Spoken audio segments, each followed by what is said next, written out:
years ago, 2011 to be exact, I was in the care hospital.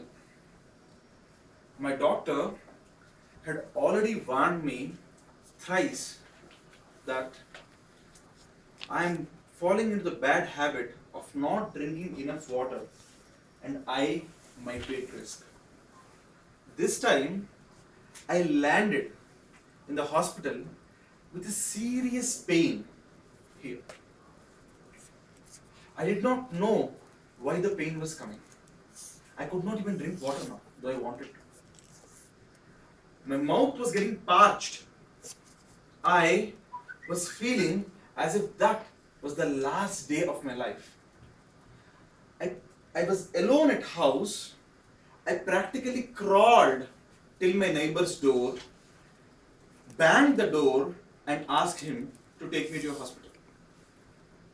Now the doctor said, "You have been ignoring all the warnings I gave you. Now get ready for a surgery." He had to remove those stones that got formed in my kidney. Trust me, friends, from then till now, I always drank at least 3 liters of water every day. Sometimes a surgical strike is necessary. You have been told, you have been warned, but still, you're still putting up with the same old stupid thing that you have been doing. The patience of the doctor runs out at some point of time. Doctors are supposed to be very patient people, right? When you talk of a long-term peace, my dear friends, I approach you every time. For example, let us take the case of the recent surgical strikes that we did. Didn't we try peace with that nation? Aren't we allowing people from that nation to come here and hospitals in Chennai, Bangalore and Delhi, they're treating patients with candid compassion, if you ask me. Many Pakistanis do medical tourism in this country. Their actors come here. Their sports persons come here. In fact, sports persons like Shoaib Akhtar actually come over here and do comedy shows. Aren't we trying peace? Aren't we letting Ghulam Ali come here and do ghazals? Aren't we listening to it? Aren't we giving citizenship to the citizens like Adnan Sami who wanted to come here and live in peace? And weren't we talking peace? At least, I was 15-year-old when Kargil war happened.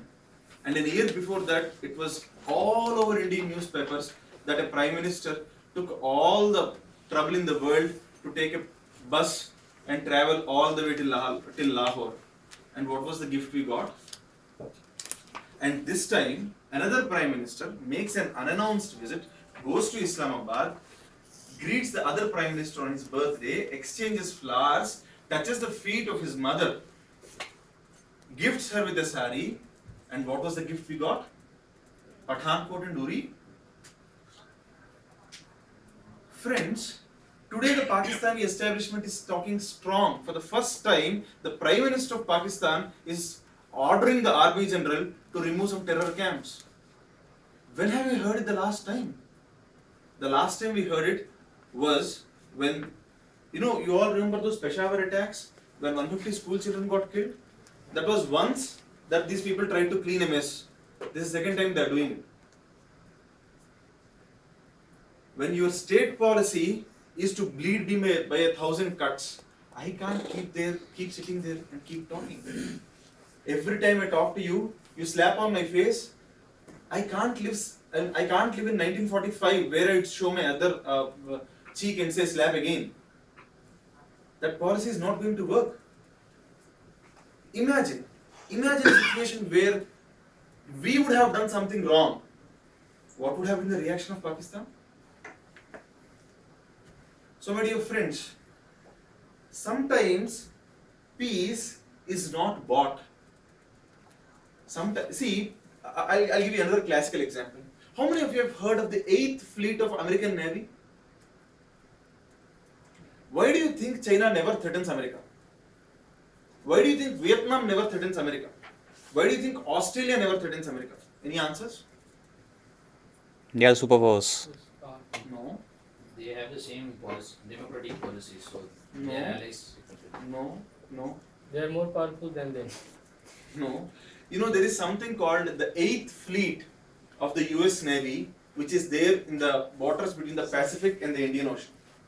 You know that? This 8th Fleet has never fought any war. But you know what? Those fellows can strike any place in China, any place in India, any place in Pakistan in a moment's notice. They are somewhere between the Philippines and the Australians. That keeps everybody silent. Yeah. If you have got a body like Rana in Bahubali, you won't mess with that guy. Sometimes it's very important to show, don't mess with me. People will stop messing with you and you can focus on your internal development. Every time I go and beg for peace, I won't get it. Once I show I am a strong fellow, how many times do you see project managers begging you for work? Why are they invested in some authority? Why do you have a timing system every day? Just to send you an alert every time you fall short of hours? Because we have to talk very soft. That's very good. That's what managers are taught. But you should really have a long stick also. If the carrot doesn't work, the stick works. When you don't attack, it's peace. Thank you.